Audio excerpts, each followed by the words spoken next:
దిగండి దిగండి, tyre puncture అయింది. దిగండి.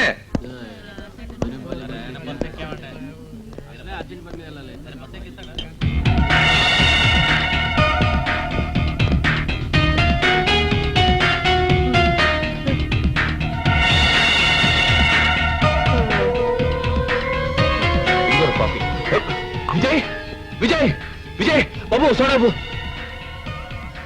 ఉన్నట్టుండి ఇలా పడిపోయాడు. జ్యోత్సుందరి జ్యోతి నా జ్యోత్సుందరి బేబీ రెడీ, డబ్బులు రప్పిస్తాను. జ్యోత్సుందరి జ్యోత్సుందరి జ్యోత్సుందరి విజయ్ జ్యోత్సుందరి హలో జ్యోతి జై జ్యోతి బేబీ జ్యోత్సుందరి జ్యోత్సుందరి విజయ్ విజయ్ ఏమిటైతే అర్థం పర్థం లేకుండాను ఎవరైనా చూస్తే పిచ్చే కింద అనుకుంటారు. ఇంతగా ఎవరో చూస్తుందరి? అదేరా ఎర్రచూడిదారు వేసుకున్న ఆఫీస్ ఫైల్స్ తో బస్ లోంచి దిగిందే ఆ అమ్మాయి. ఎర్రచూడిదారు వేసుకున్న ఆఫీస్ బస్? ఓ రాధా. నీకు తెలుసా? ఆ అమ్మాయి నా కలీగ్ రా. ఆ అమ్మాయిరా ఆ అమ్మాయిరా నా జ్యోత్సుందరి. ఆ అమ్మాయి నీ Jyotsundari? My god, no she's not a god, she's my goddess. నా ఊహా దేవత, ఊహా సుందరి. నీ పేరు రాధా, అందుకేనా కలిగించావు నాకు ఇంత బాధ. విజయ్ విజయ్ నువ్వు అమ్మాయిని మర్చిపోవడం మంచిది. ఆ అమ్మాయి ఉన్న విధవా కొంపతీసి పెళ్ళైపోయిందా? అదేం కాదు, చెప్తా పద. బహుశా అదే ఉండదు కదా. నీ పేరు రాధా. ఏమన్నా ముద్దు పెట్టుకోలేదు? ఇంకా నయం మూతి కాలిపోతుంది.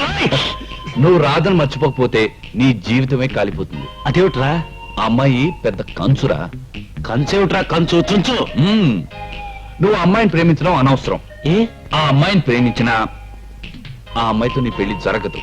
అదేమిట్రా? అదంతే. అమ్మాయికి కొన్ని లైక్స్ డిస్లైక్స్ ఉన్నాయి. ఫర్ ఎగ్జాంపుల్, సిగరెట్ కాల్చేవాళ్ళంటే పడదు. నువ్వు సిగరెట్ కాల్చకుండా ఉండలేవు. ఓసారి కాన్ఫరెన్స్ లో మా మేనేజర్ అమ్మాయి పక్కన కూర్చొని సిగరెట్ కాల్చాడు. అంతే, గుబ గుబేల్ దౌడ ఢమేల్. దాందే ఉందిరా. నాకు సిగరెట్ కాల్చడం అలవాట్లేదని చెప్పేస్తాను. రాధ ఎదురుగా సిగరెట్ తాగడం, దట్స్ ఆల్. ఓకే, సిగరెట్ విషయం మేనేజ్ చేస్తావు. కానీ రాధకి తన పెళ్లి విషయంలో కొన్ని ఖచ్చితమైన అభిప్రాయాలు ఉన్నాయి. ఏమిటవి? ఓ రోజు మా ఆఫీస్ కు భార్య భర్త వచ్చారు. నేను మీ అబ్బాయిని పెళ్లి చేసుకోను, మీరు వెళ్ళొచ్చు. మా అబ్బాయి అందగాడు, ఆస్తి ఉంది, అంతస్తు ఉంది, పైగా మీ కులం మా కులం ఒకటే. నీకు అభ్యంతరం దేనికి? మీ పెళ్లికి ఏడ్డు లేదు కదా. మీరే పెద్ద అడ్డు. అంటే లక్షాధికారులైనా మధ్యతరగతి వాళ్ళైనా పేదవాళ్ళైనా అత్తమావులందరూ ఒకటే. కోడళ్ళని రాచి రంపాని పెడతారు, కిరసనాలు పోసి తవ్వి పెడతారు. సో తల్లిదండ్రులున్న వ్యక్తి నేను పెళ్లి చేసుకోను. చూడమ్మా, అందరూ ఒకేలా ఉంటారనుకోవడం తప్పమ్మా. నీ అపోహతో లక్షల ఆస్తిని లక్షణమైన భర్తని కాలదనుకుంటున్నావు. నాకు లక్షల కన్నా నా లక్ష్యమే ముఖ్యం. ఇక మీరు వెళ్ళొచ్చు. అది కాదమ్మా. ఐ సే ఇక్కడ అవుట్. అంతేనా? అంతేనా అంటే ఇంకోటి ఉంది. ఇంకేమిటది? ఆ అమ్మాయి ఇల్లు మా ఇంటికి దగ్గరే. ఓ రోజు ఆఫీస్ లో లీవ్ లెటర్ ఇమ్మందామని రాధా వాళ్ళ ఇంటికి వెళ్ళాను. ఈ లీవ్ లెటర్ మన మేనేజర్ కి ఇచ్చేస్తారా? ఓ ష్యూర్. ఆడదానివి ఎంతలో ఉండాలో అంతలో ఉండక సొంత పెత్తనాలు సాగిస్తావా? ₹1 మల్లెపూలు కొనుక్కోవడం తప్ప? మల్లెపూలు కొనుక్కోవడం తప్పు కాదు, కానీ నన్ను అడగకుండా 10 పైసలు ఖర్చు పెట్టడం తప్పే. హాయిగా తిని ఇంట్లో కూర్చునే ఆడదానివి నీకేం తెలిసే నేను ఎంత కష్టపడి సంపాదిస్తున్నానో? నేను కూడా కష్టపడి ఇంటి చాకరీ చేస్తున్నాను కదండి. మాటకి మాట ఎదురు చెప్తావా? సంపాదిస్తున్నది నేను, ఈ ఇంటి యజమాని నేను. ఈ ఇంట్లో ప్రతిదీ నా ఇష్ట ప్రకారమే జరగాలి, అంతే. చిచి, చదువుకున్న వాడిని పెళ్లి చేసుకోవడం అంత బుద్ధి తక్కువ పని మరొకటి లేదు. బుద్ధి తక్కువ అని చేసుకోవడం కూడా బుద్ధున్న పని కాదేమో. డబ్బున్న వాడిదే రాజ్యం, సంపాదించే వాడిదే అధికారం. వాడిది సుఖపడాలంటే చదువురాని వాడిని పెళ్లి చేసుకోవాలి. తను సంపాదించాలి, అధికారం తన చేతిలో ఉంచుకోవాలి. చూడండి, ఏ చదువుకున్న ఆడపిల్ల చదువు రాని వాడిని చేసుకోదు. అందాకెందుకు, మీరు చేసుకుంటారా? Yes, really? నేను చదువుకుని వ్యక్తిని పెళ్లి చేసుకుంటాను, నా వ్యక్తిత్వం కాపాడుకుంటాను.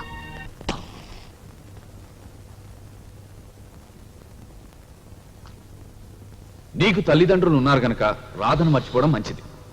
రాధ కండిషన్స్ వినేసరికి బుర్ర వేడెక్కిపోయిందిరా. నువ్వు ఆ అమ్మాయిని ప్రేమించడం మానకపోతే వేడెక్కి వేడెక్కి నీ బుర్ర పేలిపోయినా పేలిపోతుంది. అంచేత అమ్మాయిని మర్చిపోరా. Nothing doing. నా పేరే విజయరా, విజయం సాధిస్తాను.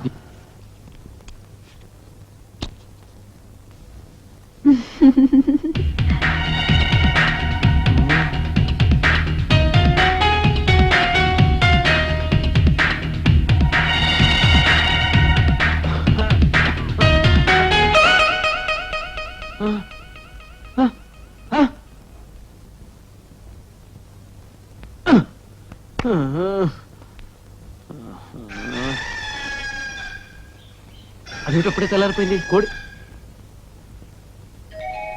కోడి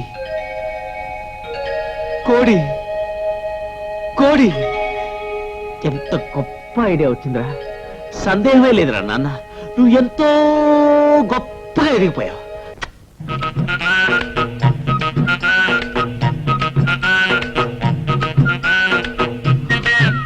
ఆ రోజు లోకాన్ని రక్షించడం కోసం రాముడు కృష్ణుడు అవతారెత్తాడు.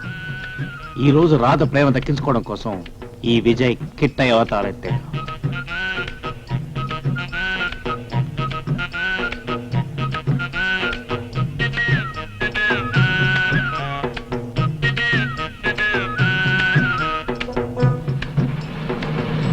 వైకుంఠపురం వైకుంఠపురం రా బాబు రా ఎక్కడ ఎక్కడ ఎక్కడ హే లో జరగా ఎక్కు బాబు ఎక్కు right right ticket ticket hi, 2 టికెట్లు కొట్టించు, ఒకటి మనకి ఒకటి మన కోడికి. ఎక్కడికి ఎక్కడికైతే నీకెందుకయ్యా, 2 టికెట్లు కొట్టించు, ఏబిసిడి అప్ప. ఎక్కడికి వెళ్ళాలో చెప్పండి టికెట్లు అంటే ఎలాగండి ఏంటే పెచ్చపెచ్చకున్నా, నేను ఎక్కడికి వెళ్తాను నీకు చెప్పాలా? ఓలేన్ ఓలేన్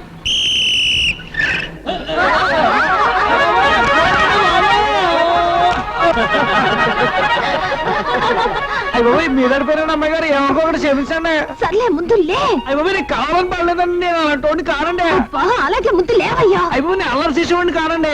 మీరు నాకేసి అంత కోపం చూస్తే నా మనసంతా బాధేస్తుందండి. అలాగే క్షమించాను, లే. అయ్య బాబోయ్, ఏం పేసి కట్టిన మీదే ఇంత అందుకున్నారేంటండి? అబ్బా, పొగడ్తల తర్వాత ముందు లే. అలాగేనండి. ఏయ్, అయ్య బాబోయ్, కాలేజీకి టైం అయింది, ముందు బస్ పోనివయ్యా. కాలేజీ గంట పోనీ ఏబిసిడి అప్ప త్వరగా వెళ్ళాలంట. నువ్వు ఎక్కడికి వెళ్ళాలి? నేను మీ ఆఫీస్ దాకా వెళ్ళాలండి. కనెక్టర్, ఒక టికెట్ ఇవ్వు.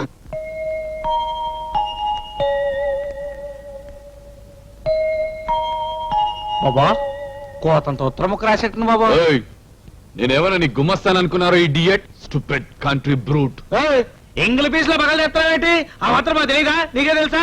చిన్న ఉత్తర పక్క రాసిపెట్టంటే అట్టా అంటావేంటి? ఇక అసలు నీ తెలివితేటలు ఎంత ఉందో చూస్తాను. సైకిల్ ఎన్ని చక్రాలు ఉన్నాయి చెప్పు. అది కూడా తెలీదా తెలివి తక్కువ దద్దమ్మా? సైకిల్ కి 2 చక్రాలు ఉంటాయి. ఏబిసిడి అప్పు నువ్వు చెప్పింది అంతా తప్పు. సైకిల్ కి 4 చక్రాలు ఉంటాయి. 4 చక్రాలు ఉండేది కారుకి, సైకిల్ కి కాదు. సైకిల్ కూడా 4 చక్రాలే ఉంటాయి. ఎలా అది అట్టాడు చెప్తా. మామూలుగా ముందో చక్రం ఉంటుందా? ఉంటుంది. వెనకో చక్రం ఉంటుందా? ఉంటుంది. ఎన్ని ఏంటి? 2. ఈ 2 తీసి పక్కనటి. ఆ. ఇంకా సైనిగడ్డ పెద్ద చక్రం ఉందా? ఏంటి? సైనిగడ్డ పెద్ద చక్రం. ఏంటిది? ఏటా ఇంగ్లీష్ పీస్ అనుకుంటున్నా, ఏమాత్రం తెలియదు. సైనిగట్టే పెద్ద చక్రం. చైనా. ఆ, సైనిగడ్డ పెద్ద చక్రం ఉందా? ఉంటుంది. వెనకమాల సైనిగడ్డ చిన్న చక్రం ఉందా? ఉంటుంది. ఎన్ని? 2. ఆ పక్కనెట్టేసి 2 చక్రాలు తీసి వీటితో కలుపు. ఆ. ఎన్ని? 4. అదే మన తెలియదు. అయ్యి బాబు, మీరండి కోతంత ఉత్తరముఖ రాసేడుదురు. అలాగే, ఏం రాయను? తవరి రాసాడు మరి. అదేమిటి, ఎవరికి రాయాలో ఏం రాయాలో చెప్పకుండా ఎలా రాయగలను? ఈ సున్నామకు రాసేయండి. అలాగే, ఎవరు రాయను? మనస్యం రాసేయండి. ఏంటి? అదేనండి, మనస్యం అంటే మన దృశ్యం కాదు, మనస్యం నా ఇష్యం. ఓహో, చెప్పు. మనం సంబంధం చూసామండి. మ్. పిల్లం కోడి పెట్టల పెట్పెట్ల ఆడిపోతుందండి. కానీ కట్నం ఇస్తానంటున్నారండి. కట్నం తీసుకోవడం మనకి ఇష్టం లేదు, కట్నం ఇవ్వకుండా పిల్లలు కూడా వాళ్ళకి ఇష్టం లేదు. అసలు సంబంధం వద్దని రాసేయండి. ఎంత బతుకుబతి కట్నం తీసుకొట్టేటండి ఏబిసిడి అప్ప. ఏటండి అలా చూస్తున్నారు? నేనేమైనా తప్పుడు కొత్త కూర్చోనట్లే. అదే, అదేం లేదు.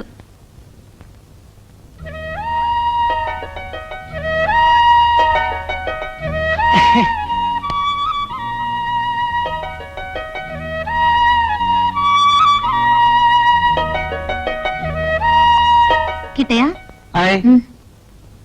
ఆ రోజు బస్సులో నిన్ను చూసినప్పుడు ఎంతో అమాయకుడు అనుకున్నాను. ఇందాక ఎంతో తెలివైనవాడు అనుకున్నాను. ఇప్పుడు కట్నం కోసం పెద్ద పెద్ద చదువులు చదివే చిన్న మనుషుల కన్నా ఎంతో ఉన్నతులను భావిస్తున్నాను. మీరు చెప్పింది నాకు ఒక ముక్క కూడా అర్థం కాలేదండి. థ్యాంక్స్ అండి. వస్తానండి. అలాగే.